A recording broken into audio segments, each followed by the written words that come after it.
the local communities would include, go down to number 5, and it talks about releasing inmates into communities which lack the resources to provide the necessary supervision, treatment, and reentry services will make it difficult to build solid programs with successful outcomes. And it's ironic to be reading that kind of a statement today or this week at this time, because more than 2 years ago, when the AB 109 program was being unveiled at the state level, and we attended a number of meetings in Sacramento at that time. In fact, a group of us went down. I think Melody might even been part of that group. And I'm sure Marty was there probably in a different capacity, but if he wasn't, he'd been to several since, I know. But in terms of how this program is designed to work, and they brought in all these like expert people. They had the, it was like probably, I want to say 500 or 600 people crammed into one of the conference rooms or ballrooms down there at the Grand Sierra, or the Sheridan Grand, or whichever one we were in. And, but anyway, they went on about, it was like how, no disrespect to the folks in Santa Clara County, or up in Portland, Oregon, or Austin, Texas, where they brought the folks in to outline the social model of how it was going to work. And almost everybody sitting around the table was kind of saying, well, that's all well and good in Santa Clara County and Portland, Oregon, and Austin, Texas, where the diversity and the types of resources and the things that they have available to them are there at their doorstep. But in most communities, especially in the rural parts of the state, we don't have those resources, never have, probably never will. The closest we have, and the thing that was really troublesome, I think, about the way the whole thing is, it's designed to fail, because there was funding put into the pipeline to try to bolster the services that are available in probation, or services in the sheriff's and jail budgets, or in the other law enforcement related type budgets. But all these grants and allocations, very little of that money is targeted for or is available to the social service providers. Now, Melody's operation, because it's within the county confines, does maybe get a few crumbs that might fall off the table from the law enforcement side of the picture. But I guarantee you, Crossroads and Lassen Family Services and the churches and the other folks that are out there really in the trenches to provide services to meet some of those needs that don't fit in the nice little cubicles that are designed within the bureaucracy, get zero. And when they were describing this model that was out there, in these other big communities, there's all these folks, the person who needs the help, that needs to get back on track and needs to basically be rehabilitated, have places to go. But the folks that are in our community, in our county, who would be the ones that would maybe come closest to try to meet that, are so inadequately funded and have staffing to function that it's like a tsunami that would be overtaking them. And so that concern was expressed, it was delivered, and we were all basically patted on the head and told that, oh, you don't understand, the system works fine, and come and check it out where we're at. And it's like, yeah, but we don't even think about having those options available to us. So, that's the unintended consequences, and I think the impacts that are we are just now, they said it would be 2 to 5 years before this thing fully plays out. We're easily within 2 years out now, and I would say the impacts are already real and are there, and we don't have to wait 5 years to see where this thing is kind of going. And just listening to them, when you read the police reports in the paper and you listen to the news stories that are out there, and I think just the feedback, if you tune into social media and stuff, the comments that are being posted out there of things that are happening in the community, that are kind of happening under the radar in terms of impacts of, thefts are up, break-ins are up. I mean, there's all kinds of, and a lot of it is attributed to the fact that these folks have been taken out of the prison environment, and you're talking about that right here, SB 105. They've got to deal with this 9,000 some odd folks, how they're going to work that out.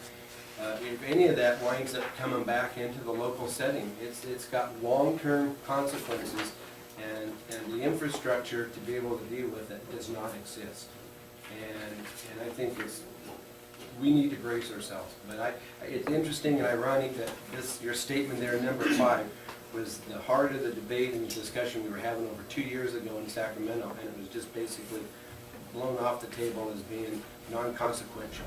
Well, I truly It is. believe that if we continue to work collaboratively, which we have been since this started, and within the past 6 months, we've made even, farther strides, within what we're providing to some of the You're gonna have- probationers in the jail. You're gonna have some marginal effects, no question about it, and I applaud the departments working together, but I guarantee you, the system is, you do not have the resources you need to be able to fully contend with, and not only just you, but it's all the other partners in the community that are the ones that I think are even less equipped to be able to deal with what the challenge that's going to be placed at their door if it hasn't already been put there, and it's going to come in even bigger waves as this thing plays out. But I think you hit it on the head with this.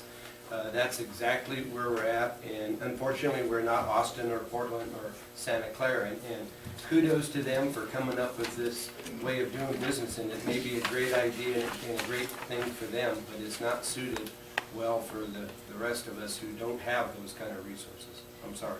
And whatever resources and revenues are gonna, fall out of SB 105, it would be nice that if those revenues would be used to, staff and to Sure. give those departments that do work with this population How much the money is, resources. how much money is coming in from SB 105? Do we have a handle on that yet? There isn't anything just yet. The governor appropriated 315 million in order to buy and pay for the bedding out of state and in private facilities. Whatever money is saved by not releasing as many prisoners will go into a special account to be divvied up between all of the counties based on a Department of Finance method and formula to be able to Which is how put out to much? counties. Nobody knows how much it's gonna be yet because the decisions haven't been made. It's been the three This judges. is a classic, I was gonna say, this is a classic state, you better watch it, because this is a freight train that's gonna run you over and flatten you out. Maybe, one question, again. I applaud Jennifer for giving it all she can, but I gotta tell you, you got some bad cards. Thank you. On the funding portion of this, and you've got 6 or 7 schools listed there, 6 schools. All the schools are not subject to. There's no, This is the other agenda item. oh, Oh, I'm sorry. the I'm truancy, sorry. the I'm truancy jumping money. ahead on you, Jennifer. Okay, you're switching gears. I am. I got it. I'm How up to did you speed. come up with those figures for each school? Each school, the figures, they're there based on what is not covered by the JJCPA grant that pays for that, and the amount of hours that we typically spend at school districts, and what it takes to make sure that the salary and wages for those truancy officers are covered. Okay. And it's based on the school district's population and size. Okay, that's. As well. That's what I was looking for. Okay. Okay. Any more questions? Thank you, Jennifer. Thank you. Congrats, you got the job. Thank you. I like it. When we're in Sacramento at the meetings, I mean, this has been an ongoing debate that they've been having down there, so I will be able to at least appreciate the report and the information, because when we're down there fighting on that issue, we'll have a little bit more ammunition thanks to your efforts, so. And I just hope that we can ask for a small county or a rural population factor. That way, that base amount of funding will go out to all counties, and then there will still be a portion that goes out to rural counties, even though it won't be Yeah, enough. And we could still. that's all well and good, and totally we need to fight as much as we can for it, but I think they need to also recognize that the, you might say the community-based organizations, CBO type folks, that they are convinced exist everywhere, only exist in certain places, and they need to recognize that for the model to work, that you have to have that, so maybe some of that extra funding can be allocated above and beyond to sustainable levels for our county departments to do their work, but there needs to be some funding that's available to allow, those community-based organizations to be able to function as well, because without them, your problem's gonna be tenfold worse. Johnny? Just a little bit. We have been working very well together, and behavioral health services, we're got it pretty well pinned down for probationers and for the jail, working on the juvenile hall piece. But you're right, we don't have Catholic Social Services here, which is one of the largest nonprofit private organizations in the state, providing housing and all those things. We, which Sierra Health Foundation loves to send out grant proposals, but we are statistically insignificant, and they're always telling us, this year we're going to grant to rural counties, and their idea of a rural county is, like YOLO. And so it's a struggle for our local CBOs to meet the needs. And two of those needs that we've identified are housing. People coming out of jail, if they don't have a home to go to, don't have a place to go. I mean, they're really kind of stuck. And none of us have the funding where we can put them up in a hotel or even help them get into a place. There's just no money for that.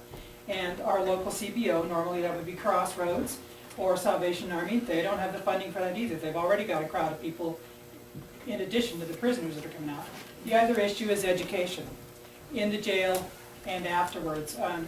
We're working with the school district, but they're having funding issues too, and now that their funding's a little more flexible, they're trying to focus it on kids. Not a lot of interest in having some kind of formal education for inmates and probationers, so, because they don't have the money either, so they're struggling there. So, yeah, we'd like to see some focus on getting some funding out to the rural counties so that even if they said it must be contracted out, we were the pass-through, wouldn't have a problem with that as long as we could get those services to our inmates. Even employment opportunities, somebody getting out of prison. We don't have a whole lot of employment opportunities for some of these folks here. And, some money to go into some employment services. Workforce Alliance does a great job right now with what the resources they have, but to be able to go out there and have some grant funding available to businesses to, maybe even entice them to hire, somebody that can use a second chance. All right, thank you, Jennifer and Melanie. Thank you. No more questions, we'll move on to H5. Lassen Regional Solid Waste Management Authority appointment. Jack Hansen has that, and I think that was with Tom. That's fine. Mr. Chairman, I think while we're at the point of correcting the list and updating it, as of our reorganization in January of this year, if you recall, I was the alternate, you were the member, and we swapped, and I've been the functional member this year along with Jack until now. I'm the alternate, so I think the list should be updated to reflect that. Right, till we reorganize it for the January, Tom, we get replaced. No, that would be fine for replacing Jack, but I think the record should be corrected to reflect that in January, you and I swapped, so it shows here that I'm the that alternate. report, yeah, we have to update the report. Yeah, well, the status, so I took on being the other member, and Bob took on being the alternate. That's correct. To kind of I see what you're saying. So we'll add that to the motion, and you make the motion? Yeah, I would move, Mr. Chairman, that Mr. Hammond be appointed to fill the vacancy in the representation of the seat of Jack Henson for the balance of the term, and that the clerk's office, correct the membership thing to reflect that you took on being the alternate, and I became the regular member as of our January 2013 reorganization. That is correct. You got a second? Any discussion? All in favor, say aye. Opposed, say no. Ayes have it. Okay, we move on to H6, information to the Board of Supervisors. Marty? Members, during last week's meeting, we talked about the energy element and scheduled a workshop for November 26th. Supervisor Wallace had sent me an email. Apparently you've talked to some people who can't make that date because of the Thanksgiving holiday, and you wanted a conversation about whether or not we should move that. Yeah, it was just, food for thought, especially like, if anybody that's traveling in, would need to travel out the following day, which is the day before Thanksgiving, which is a nightmare, travel. So I think just as we want to make it as easy as possible for any interested party to attend, and, you know, most of the participation, you know, probably be local, but, you know, some are coming in from, you know, I know that Energy will want to be here, for instance, and they're headquartered out of Colorado, so I just think we need to make it more user-friendly and try to consider a date that, We have two choices. You can move it back to November 12th, or you can move it move it down to December 10th, or bring it closer to November 12th, because November 19th, I know I'll be not here I'll be traveling to the state conference, and I know Mr. Nichols is going to be going there as well. So, if the 12th of November is a bit, you know, we need to, I mean, that's okay, or do you think we'd have better participation if we did it for? I think we have better participation, more time. Yeah. So November, December 10? and December 10th would be your next option. But I think Mr. Wassick is, well, I mean, his observation is well and good, because, yeah, trying to travel that way, yeah, that's really difficult. Okay, agreed. So is there consensus to move the workshop then to our meeting of December 12th? And I think we scheduled that for an afternoon, right? It's December 10th. I'm sorry, December 10th at 1:30 PM. Correct. No other, I got Larry?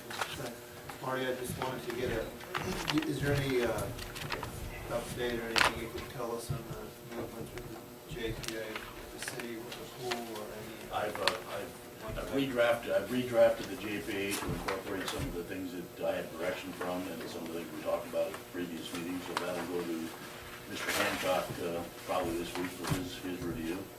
I plan to bring this back for discussion when Supervisor Albaugh is back, so I would expect that we'll probably have this for discussion on our meeting of the 12th of November. The city council, if I could interject, talking with Mr. Hancock over the weekend, I ran into him after the trails thing we visited, and he's planning on he said he was hopeful that he and Marty would have things worked out this coming week, and because he's got his agenda item to get set up, and so he's looking to take the next draft to the council on the 6th of November. And I had a chance to talk to Marty, but I was hopeful that if they were doing that on the 6th, that we would have it on the 12th. And I think in following up on a conversation you and I had last week as well, is that once the two bodies have had a chance to individually review it, then maybe we could schedule a joint meeting of the two bodies, and possibly, shortly after that, with the idea of trying to finalize some document so that we could, get that thing rolling. And I would highly encourage that, maybe even have a special meeting like later in that week, that would allow us to have, instead of back and forth and playing ping pong like they do in Washington, we all sit down and we get it over with in one session. But having the individual introductions of it gave us a chance to, amongst ourselves, decide what we want or don't want, and what we like or don't like, and resolve that before we have the joint meeting. And I think that would be a great way. It was at the chamber mixing when we bumped into you that evening. I think that's a good suggestion.